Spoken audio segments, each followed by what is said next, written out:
Resinas compostas. As resinas compostas foram inicialmente desenvolvidas na década de 50 e elas vêm sofrendo uma série de aprimoramentos até os dias de hoje, pois nós temos hoje resinas bem mais elaboradas que mimetizam melhor a forma natural do dente e com melhor resistências e propriedades dimensionais.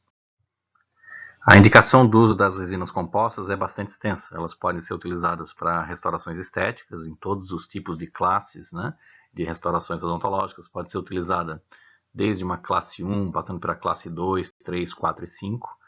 Ela pode ser utilizada no reparo de restaurações, tanto em restaurações de resina, restaurações de amálgama, ou até mesmo em restaurações cerâmicas. Ela pode ser utilizada também como selante de fósforos e fissuras, no caso de resinas mais flow. Ela pode ser utilizada também como núcleos de preenchimento, pode ser utilizada na técnica de restaurações indiretas, através de execução de onlays e inlays com resina composta, e pode ser também usada para a confecção de facetas, tanto diretas, feitas pelo próprio dentista em consultório odontológico, quanto indiretas, quando executadas com procedimentos fora da cavidade bucal do paciente. A resina composta nada mais é do que materiais poliméricos constituídos por uma matriz orgânica, reforçada por uma dispersão de vidros, cristais ou partículas de carga, sendo então esses componentes unidos por um agente de união, os chamados silanos orgânicos. Então a sua composição básica é de uma matriz resinosa, que é a fase orgânica, mais um silano, que é o agente de união, mais partículas de carga, que compõem a fase inorgânica. Então essa matriz orgânica nada mais são do que monômeros metacrilatos. Nós temos do tipo bis-GMA, o DMA, bis-EMA ou TED-DMA. As partículas inorgânicas, que representam a carga, elas têm diferentes formas e tamanhos, e quantidades também, sendo que os materiais mais empregados são o quartzo, o vidro e a sílica para dar resistência à restauração de resina, e o estrôncio e o bário são adicionados para dar radiopacidade na resina quando se faz uma radiografia dos dentes, então ela fica com um aspecto esbranquiçado na radiografia. Os agentes de união são geralmente os silanos, que são moléculas bifuncionais, e a reincorporação também da canforoquinona, que é para auxiliar a reação de fotopolimerização, como para um iniciador e acelerador do processo de fotopolimerização das resinas. Então essa é a composição básica: matriz orgânica, carga orgânica, agente de união e um cimento iniciador acelerador. Aqui nós vemos um esquema mostrando que a matriz orgânica está representada em verde, as partículas inorgânicas são em amarelo, e o agente de união ele fica em volta das partículas inorgânicas. A classificação das resinas compostas pode ser feita de três formas. Existe uma classificação pelo sistema de ativação. Então existem resinas quimicamente ativadas, são resinas mais antigas, as primeiras resinas que apareceram tinham essa característica. Se utilizavam dois materiais que eram misturados e com a mistura desses materiais iniciava uma reação química que levava ao endurecimento dessas resinas. Elas têm entrado em desuso ultimamente.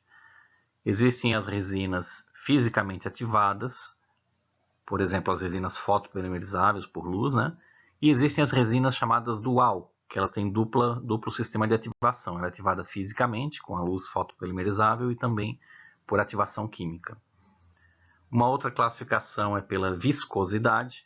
Algumas resinas são chamadas de viscosidade convencional, outras tipo flow, e outras são chamadas de condensáveis.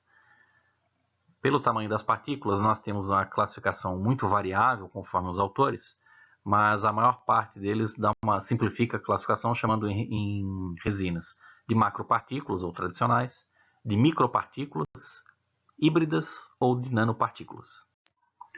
Então, primeiro pela classificação pelo sistema de ativação. Então, nós vemos aqui na primeira foto no lado esquerdo uma resina composta quimicamente ativada, o Adaptic, uma das primeiras resinas que apareceu.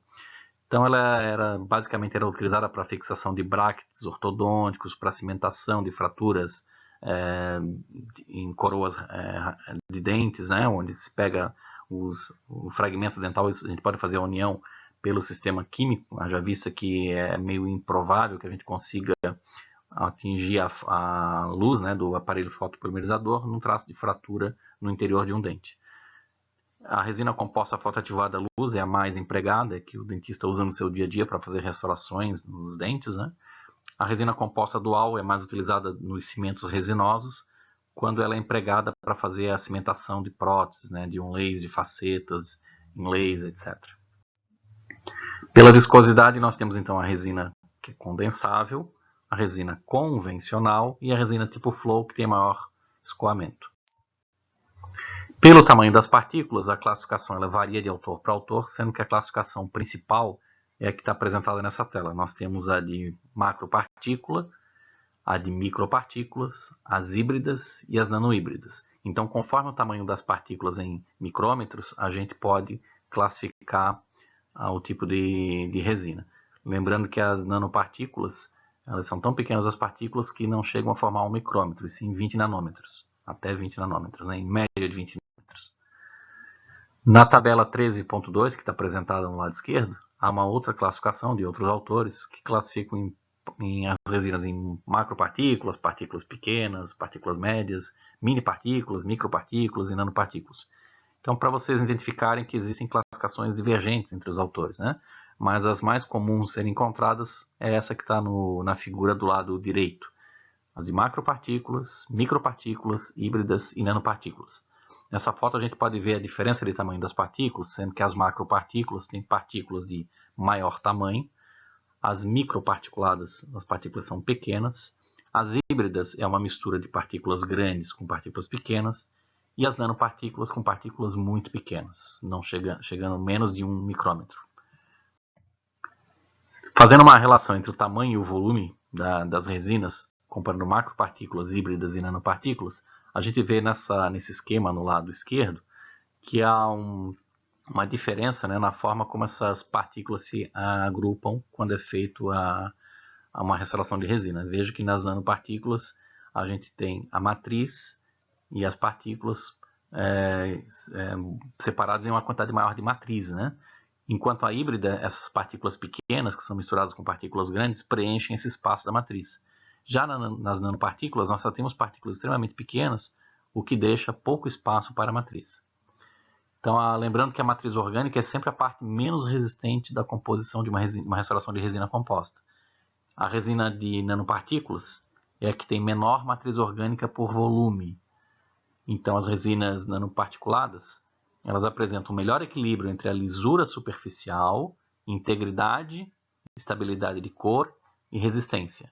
Lembrando que para que você tenha mais resistência numa resina, você precisa ter mais carga e menos matriz orgânica. Para você ter mais lisura numa restauração de resina, para ela que alcance mais brilho, você tem que evitar que ela tenha muitas partículas de tamanho grande, né, como as macroparticuladas. São as que têm mais dificuldade de você ter lisura ao final de uma restauração. Existem várias marcas comerciais no mercado, né? Então esse quadro apresenta para vocês algumas delas. As macroparticuladas, as microparticuladas, as microhíbridas e as nanoparticuladas. A principal indicação para as microparticuladas são em dentes anteriores, como por exemplo a resina Durafil, a Filtec, a Ranamel, a Melogen, que são partículas que têm pouca carga e elas não estão indicadas para uso em dentes posteriores, haja vista que elas não têm muita resistência ao desgaste. Mas elas apresentam bastante possibilidade de lisura, né, e de brilho após a confecção do polimento, do acabamento de polimento. As macropartículas, as resinas de macropartículas são as de primeira geração, elas partem da década de 60, né? O quartzo era utilizado como a principal componente dessas partículas no material resinoso. Essas partículas elas têm alta dureza e representam de 60% a 65% do volume. Como características de resina são que elas são chamadas de impolíveis, porque elas dificilmente vão conseguir um brilho ou um acabamento, polimento que dê uma conotação, a restauração bem semelhante ao dente. Elas apresentam algum desgaste nos dentes posteriores, justamente pelo desgaste da parte da matriz. Ela tem um baixo coeficiente de expansão térmica linear, tem menor contração dos polímeros e tem alta resistência mecânica, justamente por ter cargas maiores. A de micropartícula se usa basicamente a sílica coloidal, são partículas muito pequenas, que levam de 30% a 40% em volume de sílica coloidal. Ela é contraindicada em áreas de solicitação mecânica, justamente por ter menos resistência. Como as principais características é que elas apresentam melhor polimento do que as macroparticuladas, né, justamente pelo fato da possibilidade de conseguir mais lisura. Elas têm alto coeficiente de expansão térmica linear, maior contração de polimerização e tem muito baixa resistência mecânica, sendo então contraindicada para dentes posteriores, premolares e molares. As resinas híbridas, elas utilizam o vidro de bário, estrôncio, lítio, mais uma sílica coloidal na sua composição. Elas têm ampla distribuição no tamanho das partículas, há uma mistura de partículas de maior tamanho e de menor tamanho, mas elas ficam bem compactadas. Elas são políveis, elas têm baixo coeficiente de expansão térmica linear, têm alta contração de polimerização, isso é uma dificuldade das resinas compostas, uma limitação que a gente tem, uma propriedade que a gente tem que saber driblar na hora da confecção de uma restauração de resina. Elas têm alta resistência mecânica, justamente por terem partículas maiores de carga na sua composição, e ela pode ser indicada para uso em dentes posteriores.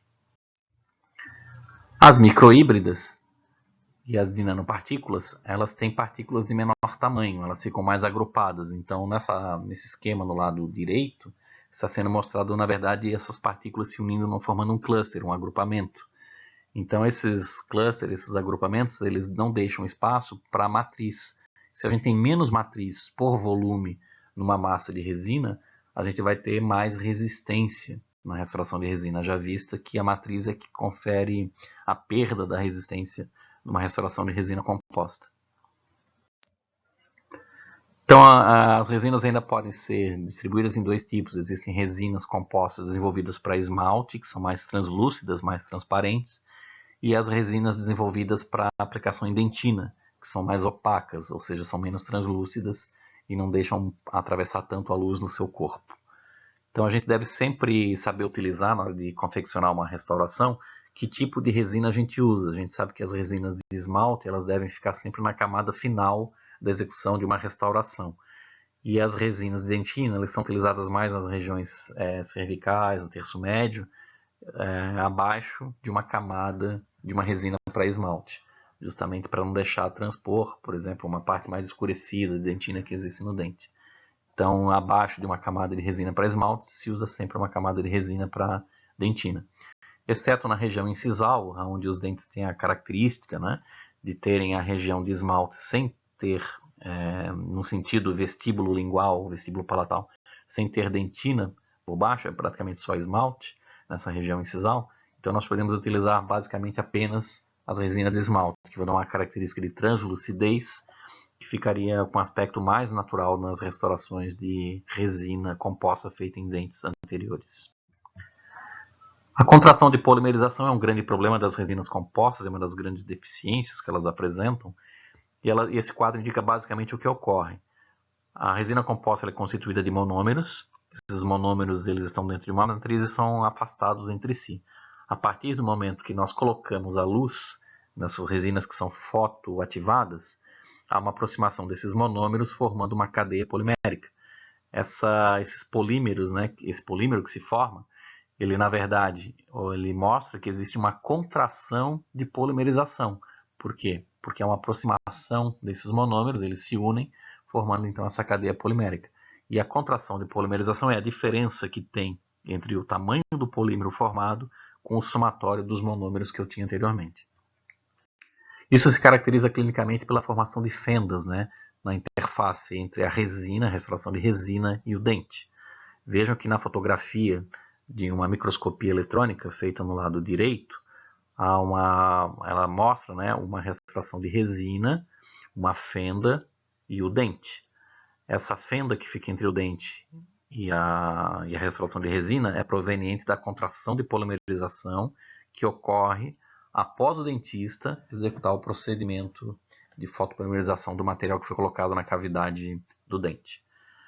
Essa contração ela varia muito de fabricante para fabricante, de resina para resina, de tipo de resina, de tamanho de partículas, mas o quadro, ou melhor, o gráfico no lado esquerdo, mostra um comparativo entre alguns tipos de resina. Então a resina Admira e a Surefil têm um menor volume de contração de polimerização, enquanto nessas resinas que foram comparadas, a Essen e a Solitaire, elas apresentam um percentual de contração de polimerização por volume maior.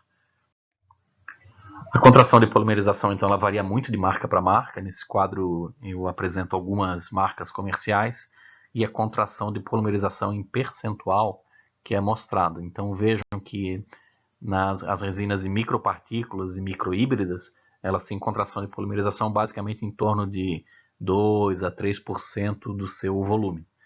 Enquanto as resinas microhíbridas ou de partículas pequenas, se eu comparar as de baixa viscosidade e de alta viscosidade, a gente observa que as de baixa viscosidade têm contração de polimerização maior, em torno de 4 a 6% em volume. E as de alta viscosidade, geralmente entre 2 e 3% em volume. Para a gente driblar um pouco esse problema da contração de polimerização, o que se indica na clínica odontológica é que na hora da confecção de uma restauração com resina composta, se faça uso de uma técnica incremental, que seria a colocação de camadas de resina e imediata fotopolimerização. Essa colocação é feita sempre em incrementos, em camadas. Então isso vai auxiliar na redução das tensões e da contração de polimerização. Então vejam na figura do lado direito, que é apresentado no item A, um desenho, um esquema mostrando uma cavidade mésio-oclusal. Se vocês observarem que o início do preenchimento dessa cavidade, para um material restaurador, se começa pela caixa proximal, se colocando então uma camada de resina angulada, ali vocês podem ver no item B, depois coloca uma outra camada sobre C até se fechar essa caixa proximal, depois se restaura a caixa oclusal. Então ela é feita sempre em incrementos. À medida que você coloca incrementos, você consegue reduzir os efeitos danosos dessa contração de polimerização, que devem ser evitados, porque a contração de polimerização ela vai levar ao aparecimento de fendas entre o dente e a restauração, que futuramente podem levar a um quadro de infiltração marginal, levando ao aparecimento de cáries secundárias. Então esse é o grande problema apresentado nas restaurações de resina composta. Apesar de esteticamente elas serem bonitas, serem bem elaboradas, nós, cirurgiões dentistas, ao executar uma restauração de amálgama, devemos ter sempre em mente as deficiências do material. E a principal deficiência da resina composta é a possibilidade da infiltração marginal proveniente da contração de polimerização do material. Outra deficiência da resina composta é a resistência ao desgaste. Então, alguns estudos clínicos têm mostrado que a resina composta, usada em dentes posteriores, ela desgasta em 10 anos em média 0,2 milímetros a mais do que o esmalte dentário. Isso as resinas mais modernas, mais atuais, resinas indicadas para dentes posteriores. É claro que as primeiras resinas que foram desenvolvidas, elas eram completamente inadequadas a dentes posteriores, pois tinham um desgaste muito mais acentuado e muito maior. Com o advento de resinas mais modernas, com até partículas cerâmicas na sua composição, esse tipo de problema vem sendo sanado. Tanto é que hoje em dia é muito mais comum nós observarmos na clínica odontológica uma demanda muito grande de pacientes que trocam as restaurações de amálgama por restaurações de resina, mesmo em dentes posteriores por razões estéticas. E essas resinas utilizadas em dentes posteriores, elas já têm indicações e são bem apropriadas para uso e suportar o desgaste da mastigação. Já visto que esse desgaste é de 0,2 milímetros em 10 anos, em média, para restaurações bem executadas e com resinas indicadas para dentes posteriores.